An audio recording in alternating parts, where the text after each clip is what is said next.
우리 초등부 친구들 안녕하세요. 한 주 잘 지냈어요? 지난주 우리 추수감사주일로 우리 초등부 예배를 드렸어요. 그죠? 지난주에 여러분들한테 감사하는 내용들을 적어달라고 했잖아요. 근데 여러분들 참 적기 싫어했어요. 그죠? 참 적기 싫어했는데 그래도 여러분들 적기 싫었는데도 다 적어줘서 참 고마워요. 여러분들 적어 놓은 걸 봤거든요. 근데 여러분 적을 때는 참 적기 싫어하더니 적은 내용을 보니까 너무 정성껏 잘 적은 거예요. 진심으로. 그래서 제가 또 감동을 받았어요. 적기 싫어할 때는 언제 이렇게 진심으로 적어주다니 하면서 감동으로 제가 읽었습니다. 여러분 너무 고마워요. 네. 그리고 지난주에 우리 달란트 교환도 했죠. 달란트 선물을 여러분들에게 쿠폰으로 드렸는데 그런데 영상으로 예배 드린다고 교회 오지 못해서 아직 받지 못한 친구들도 있을 거예요. 그래서 지난주 영상 예배 때도 광고했었는데 혹시 받지 못한 친구들이 있으면 선생님 저 받지 못했어요. 달란트 선물 받지 못했어요. 라고 꼭 담임 선생님께 알려주세요. 그래야 저희들이 보관해 둘 수가 있어요. 아니면 그냥 우리가 다른 데 써버리니까 꼭 선생님 저 달란트 선물 못 받았어요 라고 담임 선생님께 꼭 알려주세요.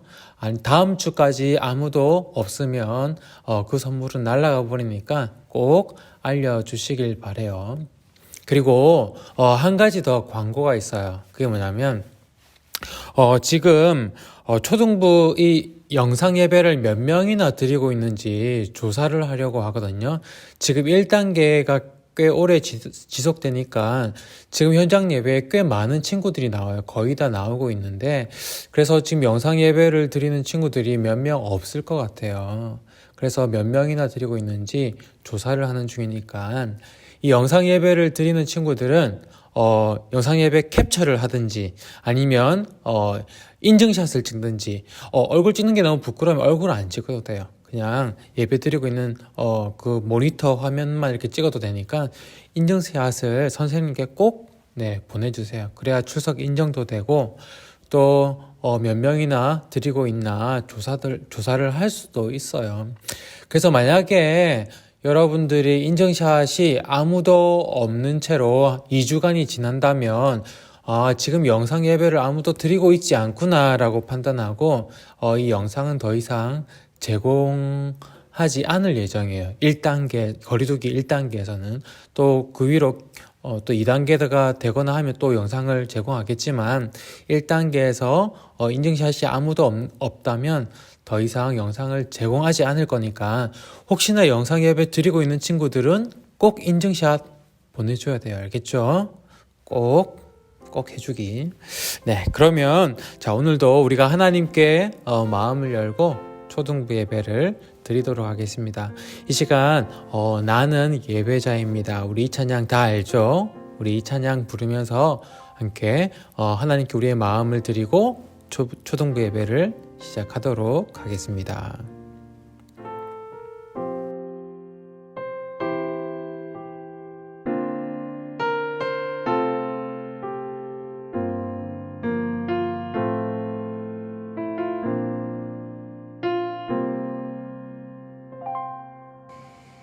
나는 하나님을 예배하는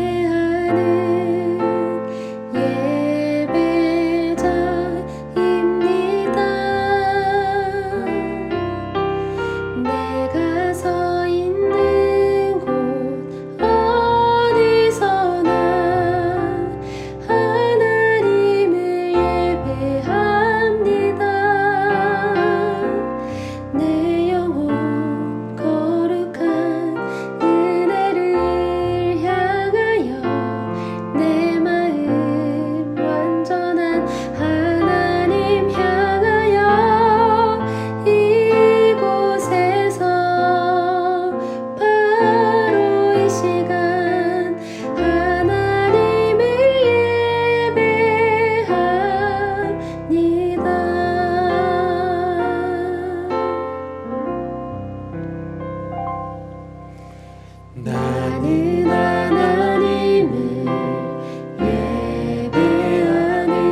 완전한 하나님 향하여 이곳에서 바로 이 시간 하나님을 예배합니다. 내 영혼 거룩한 은혜를 향하여 내 마음 완전한 하나님 향하여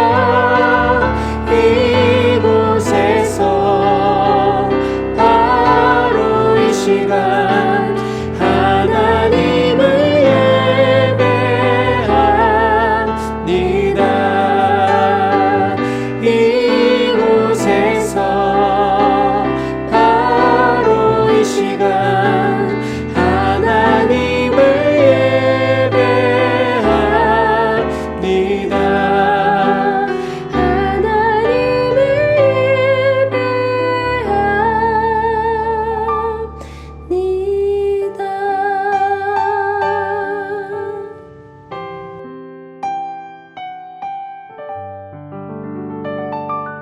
아멘. 우리 이 시간 마음을 다해서 우리 하나님께 기도하겠습니다. 하나님, 오늘도 이렇게 예배의 자리에 우리를 불러주셔서 감사합니다. 내가 어디에 있든지, 내가 무엇을 하든지, 내가 하나님을 예배하는 예배자라는 것을 잊지 않게 해주시고, 오늘도 하나님께서 가장 원하시는 나의 마음을 하나님께 드리는 귀한 예배가 되게 해주세요. 예배를 통해서 하나님을 만나고 또 하나님과 더 친해지는 그런 시간이 되게 해주세요. 예수님 이름으로 기도드립니다. 아멘. 네, 오늘 하나님 말씀은 베드로전서 2장 9절 말씀. 베드로전서 2장 9절 말씀. 우리 한 목소리로 크게 한번 읽어볼게요. 자, 준비. 시작. 그러나 너희는 택하신 족속이요 왕같은 제사장들이요 거룩한 나라요 그의 소유가 된 백성이니 이는 너희를 어두운 데서 불러내어 그의 기이한 빛에 들어가게 하신 이의 아름다운 덕을 선포하게 하려 하심이라. 아멘. 여러분 혹시 큰 고난을 당해 봤나요? 큰 고난. 여러분 삶에 나름대로의 고난이 아마 다 있을 거예요. 그죠? 그런데 좀 큰 고난, 자유를 빼앗기고 내가 먹고 싶은데 먹지 못하고 자고 싶은데 자지 못하고 내가 하고 싶은 것을 못할 뿐만 아니라 내가 하기 싫은 건데도 해야만 하고 노예 취급받으면서 그런 인간다운 삶을 살지 못하는 그런 고난을 혹시 당해봤나요? 우리나라로 치면 옛날에 일제시대 때나 또 6.25 전쟁 때 그때가 그런 큰 고난이었겠죠. 목사님도 그런 고난은 겪어보지는 못했어요. 하지만 나름 고난 중에 고난이었다면 뭐가 있었냐면 군대 처음 들어갔을 때, 군대 처음 들어가서 이제 훈련소에 입소했을 때 그때 너무 힘들었어요. 하루 종일 훈련 받는 것도 참 몸이 힘든데 그 무엇보다 힘들었던 거는 나에게 자유가 없다는 것. 내가 쉬고 싶은데 쉬지 못하고 먹고 싶은데 먹지 못하고 자는 것조차도 내 마음대로 할 수 없었어요.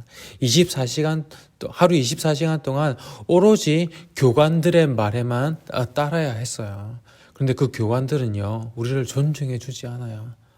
욕하고 기합 주고 큰 소리 치고 맨날 두려움 속에서 지내야 되고 그 억압 속에서 지내야 했어요. 인간다운 삶이 아니었죠. 군인이 되기 위해서 분명히 거쳐야 하는 과정이었어요. 그런데 너무 힘들었던 거죠. 그런데 그렇게 힘든 고난의 상황 속에서 꼭 어떤 사람들이 있냐면 자기 혼자 편하자고 아주 이기적인 행동을 하는 사람들이 있어요.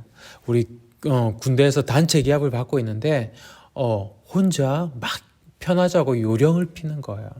그런데 군대에서는 혼자 요령 피다 걸리면 혼자만 혼나나요? 자기 혼자 혼나나요? 그런 거 아니죠. 전체가 다 혼나고 더 심한 기합을 받게 되는 거예요. 그거를 알면서도 자기 편하자고 그렇게 요령 피고 하는 거예요. 우리 다 같이 막 참고 있는데, 우리도 그렇게 하고 싶은 거 참고 있는데 혼자 저렇게 하고 있는 거예요. 얼마나 꼴배기가 싫겠어요. 그죠? 그런데 그런 모습을 참고 있다, 그런 모습을 보기 시작하면 어떻게 해요? 다른 사람들은 에라 나도 모르겠다. 나도 모르겠다. 쟤도 저렇게 하는데 나도 하자. 어차피 쟤 걸리면 우리 다 같이 단체 기합 받는 거 나도 요령 피자 이러면서 다 따라하는 거예요. 그러면 순식간에 어떻게 돼요? 순식간에 이기적이고 자기 편한 대로 하고 질서 없는 그런 집단이 되는 거예요. 이기적이고 배려 없는 집단. 마치 동물, 우리 같은 그런 집단이 되는 거예요. 그런데 그런 순간에도 전체 모든 사람들을 위해서 자기를 희생하고 끝까지 견디고 인내하는 사람들이 있어요. 그런 한 사람이 있어요. 모두 다 힘들어 죽겠는데 우리 군대에서 이제 행군을 하면 아주 멀리까지 행군을 하고 다 지쳐가는데 동료들 힘드니까 배낭 대신 메어주고, 정말 힘들어 저기 처진 동료들 어깨 둘러매고 함께 끌고 밀어주고 하면서 끝까지 함께 가려고 하는 그런 멋진 군인 같은 사람들이 있는 거예요. 그런 모습을 아까 이기적인 행동을 했던 사람들이 보면 어떨까요? 스스로가 부끄러워져요. 그리고 그런 모습을 보면서 한두 사람이 따라서 또 서로 돕고 함께 가기 시작하면 그때 분위기가 어떻게 될까요? 그때 그 군대의 분위기는 바뀌어 버려요. 이기적이었던 그런 부대의 분위기가 이제 서로 돕고 배려하고 그렇게 전우애로 가득 찬 멋진 군대의 분위기로 바뀌어 버리는 거예요. 그렇죠? 아주 멋져요. 그 분위기는 그냥 만들어지는 게 아니에요. 그렇게 먼저 희생하고 서로 돕고 배려할 줄 아는 좀 다른 한 사람이 있어야지 그렇게 분위기가 바뀔 수가 있어요. 오늘 우리가 읽은 이 베드로전서에도 고난을 당하고 있는 그 교회를 향해서 이렇게 이야기하고 있는 것 같아요. 너는 다른 사람이야. 너는 좀 특별한 사람이야. 너는 이 세상을 바꿀 수 있어. 너는 그런 사람이야. 이렇게 이야기하고 있어요. 여러분, 오늘 우리가 읽은 성경이 베드로전서잖아요. 그죠? 베드로전서, 이 이름에서 알 수 있듯이 이 베드로전서는 누가 쓴 편지일까요? 바로 베드로가 쓴 편지예요. 베드로가 우리가 지난번에는 이 야고보서를 봤는데 야고보가 교회에 많이 여기저기 흩어져 있는 교회에게 편지를 썼잖아요. 마찬가지로 베드로도 여기저기 핍박을 받으면서 흩어져 있는 교회들에게 베드로가 쓴 편지예요. 지금 고난을 당하고 있는 이 교회들은 히브리서와 야고보에서 말하는 그 믿음을 붙들고 하루하루 힘들게 힘겹게 버티면서 살아가고 있거든요. 그런데 이렇게 믿음으로 버틸 수 있었던 또 다른 힘이 뭐였냐면 하늘로 올라가신 그 예수님이 이제 곧 다시 오실 거라는 그 소망 때문이었어요. 예수님께서 부활하시고 하늘로 올라가실 때 반드시 다시 오실 거라고 하셨거든요. 예수님께서 올라가신 그 모습 그대로 다시 오신다고 하셨기 때문에 제자들은 자기들이 살아있을 때 예수님께서 다시 오시는 모습을 볼 수 있을 거라 생각했어요. 제자들이 이제 나이를 점점 먹어가고 있으니까 이제 예수님 다시 오시는 그날도 이제 멀지 않은 거예요. 그죠?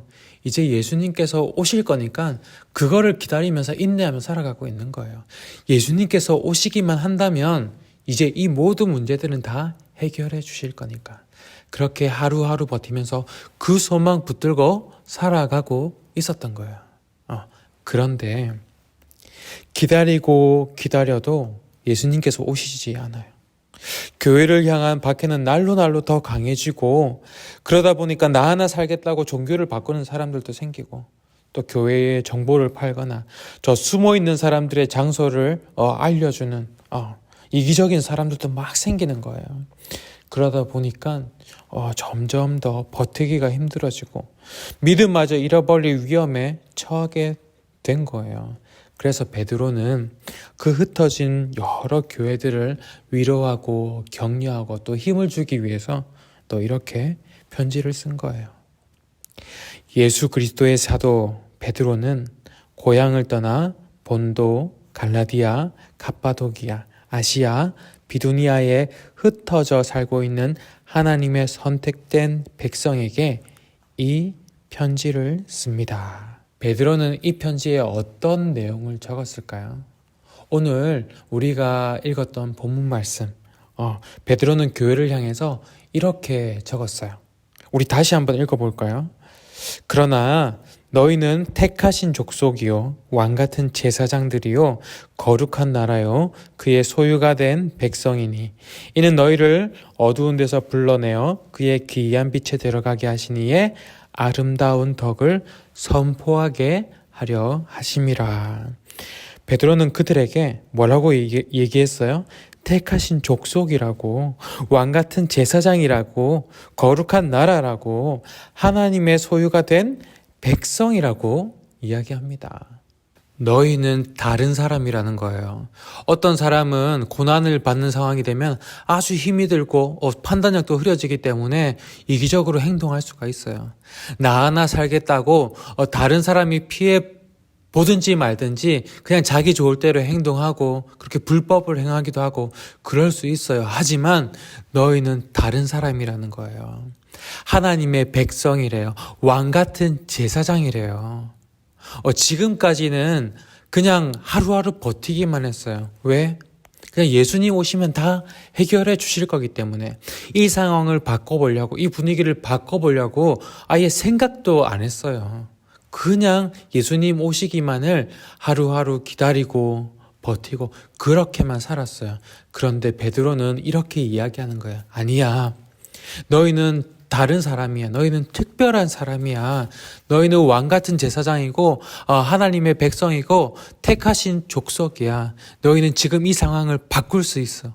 지금 이 분위기를 바꿀 수 있고 이 세상을 바꿀 수 있는 사람이야. 이렇게 이야기하고 있는 거예요. 그래서 베드로가 말한 이 왕같은 제사장이 어떤 사람이냐면 이런 사람이에요. 너희를 어두운 데서 불러내어서 그의 빛으로 들어가게 하신 그 하나님의 아름다운 모습을 이 세상에 보여주는, 이 세상의 분위기를 바꾸어 버리는 그런 사람이라는 거예요.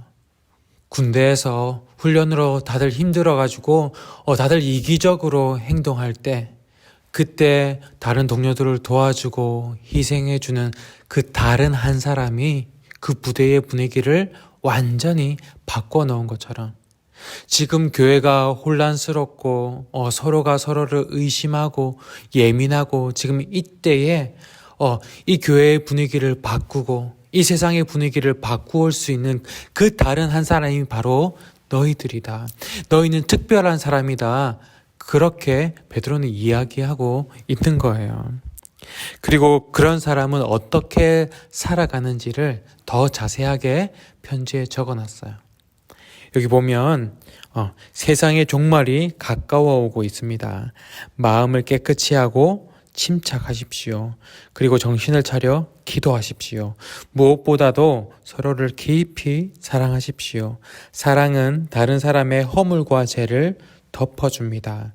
불평하지 말고 서로 대접하십시오. 종말이 가까워지고 있다는 것은 예수님께서 오시는 그때를 이야기하는 거예요. 예수님께서 오신다고 다른 것 아무것도 하지 않고 그냥 버티고 있지 말고 마음을 깨끗이 하고 침착하라는 거예요. 그리고 정신을 차리고 더 기도하는 사람, 그리고 무엇보다 서로를 더 깊이 사랑하는 사람이 지금 필요하다는 거예요. 왜냐하면 사람들은 힘들면 힘들수록 실수하게 되고 잘못된 행동을 하게 돼요. 그런데 그 잘못된 행동을 보게 되면 나도 어떻게 돼요? 나도 화가 나요. 짜증나고 그리고 그 잘못된 행동들을 따라하게 되는 거예요. 이런 게 막 퍼져나가게 되겠죠. 그런데 그때 그 잘못된 행동을 용서해주는 사람이 있다면, 그 잘못을, 그 실수를 덮어주고 그 사람을 안아주는 사람이 있다면 어떨까요? 그 잘못하는 행동들이 더 이상 퍼져나가지 않을 거예요.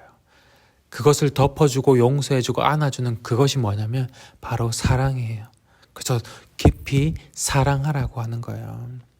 그러면 더 이상 불평, 불만이 퍼져가지 않고 오히려 사랑이 퍼져나가는 그런 분위기가 되는 거예요. 분위기를 바꾸어 버리는 거예요. 사랑을 할 줄 아는 사람이. 그리고 이렇게 얘기해요. 불평하지 말고 서로 대접하십시오. 그곳을 서로 불평하는 분위기로 만들 것인가? 아니면 서로 대접하는 분위기로 만들 것인가? 너희는 서로 대접하는 분위기로 만드는 사람이 되어라는 거예요. 그래서 기도하고 사랑하고 대접하는 사람, 이 사람이 바로 하나님의 사람이고, 이러한 사람들이 그가 있는 곳을 바꾸고 이 사회의 분위기를 바꾸고 이 세상을 바꾸는 사람이에요. 왕 같은 제사장, 하나님의 택하신 족속인 거예요. 우리나라 일제시대 때 수많은 고난이 있은 후에 우리나라가 해방이 되었잖아요. 그런데 그때에 목사님이 되신 한 분이 계세요. 그분이 누구냐면 바로 손양원 목사님이라고 하는 분인데, 이분은 1946년도에 목사님이 되셨어요. 그때도 그런데 이 교회가 엄청난 핍박을 받았어요. 우리나라가 일본으로부터 해방이 되긴 했지만 이제 남과 북으로 갈라지려고 하는 시기라서 공산주의가 교회를 심하게 핍박을 했어요. 그래서 손양원 목사님의 두 아들이 공산주의 군인에게 총으로 살해를 당한 거예요. 아빠로서 얼마나 슬프고 화가 났겠어요. 그죠? 그런데 이 손양원 목사님은 자기 아들을 총으로 죽인 그 군인을 용서하고 그를 양아들로 삼았던 거예요. 여러분, 이게 가능하다고 생각해요? 원수까지 사랑하고 그 원수를 아들로서 대접했던 거예요. 이 감동의 이야기는 지금까지 많은 사람들의 마음을 감동케 하고 외국에도 너무나도 잘 알려진 그런 이야기예요. 모든 사람들이 서로 죽이고 싸우고 갈라설 때 하나님의 사람인 손양원 목사님은 조금 다른 사람이었어요. 특별한 사람이었어요. 왕 같은 제사장이었어요. 그 다른 한 사람의 이야기가 지금까지 많은 사람들에게 감동을 주고 이 세상을 변화시키고 있는 거예요. 여러분들도 어려울 때가 있을 거예요. 힘이 들 때가 있을 거예요. 그럴 때는 짜증도 나오고 불평 불만도 나오고 내 하고 싶은 대로 그냥 하고 싶고 다른 사람들도 다 그래요. 그런데 그때는 이제 여러분들이 조금 다른 선택을 할 수도 있어요. 기도하고 용서하며 사랑하고 대접하는 선택. 그렇게 하나님의 사람이 되는 선택. 그렇게 이 세상을 변화시키는 선택. 이제는 이 선택을 어느 순간 하게 되는 여러분들이 되기를 간절히 바라요. 우리 이 시간 이렇게 한번 기도해 볼까요? 이 시간 기도할 때 하나님, 힘들고 어려울 때, 고난이 찾아왔을 때 불평 불만하고 짜증내고 다른 사람보다 내가 편한 대로 행동하는 그런 이기적인 사람이 아니라 더 기도하고 더 사랑하고 더 대접하며 이 세상을 바꾸어 나가는 왕 같은 제사장, 하나님의 백성이 되게 해 주세요. 우리 이 시간 우리의 이 마음을, 이 고백을 담아서 여러분들의 입술로 하나님께 기도 드리겠습니다.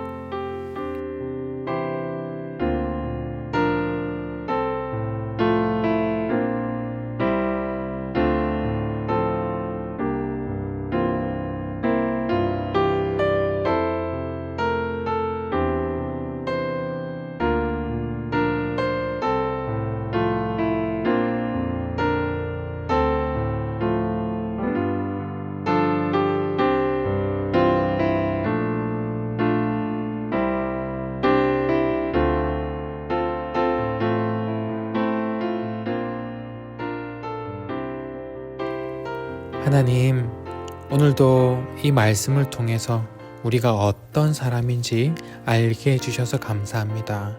고난이 찾아올 때 우리는 그 고난에 무너지는 사람이 아니라 오히려 그 고난 때에 우리 주변의 사람들을 도와주고 분위기를 바꾸고 세상을 바꾸어 나가는 사람이라는 것을 알게 해주셔서 감사합니다. 때로는 짜증내고 불평하는 것이 자연스럽기도 하지만 이제는 하나님의 사람으로 왕같은 제사장으로 살아가며 하나님의 아름다운 덕을 세상에 보여주는 그런 모습이 더 자연스러워지는 우리 초등부 한 사람 한 사람이 되게 해 주세요. 이제는 우리 주 예수 그리스도의 은혜와 아버지 하나님의 크신 사랑과 성령님의 함께 하시고 위로 교통하여 주심이 하나님께서 택하신 사람으로 거룩한 나라로 왕같은 제사장으로 살아가기로 결단하는 주님의 거룩한 백성들 머리 위에 지금으로부터 영원까지 함께 하시기를 간절히 축원하옵나이다. 아멘. 네, 오늘도 이렇게 영상으로 예배하는 여러분들을 축복합니다. 여러분들은 하나님께서 택하신 족속이요, 왕같은 제사장이요, 거룩한 나라요, 하나님의 백성입니다. 여러분들을 정말 축복해요. 다음 한 주도 이렇게 하나님의 사람으로 살아가며 승리하고 또 다음 주에 건강한 모습으로 만나도록 하겠습니다. 다음 주에 봐요. 안녕.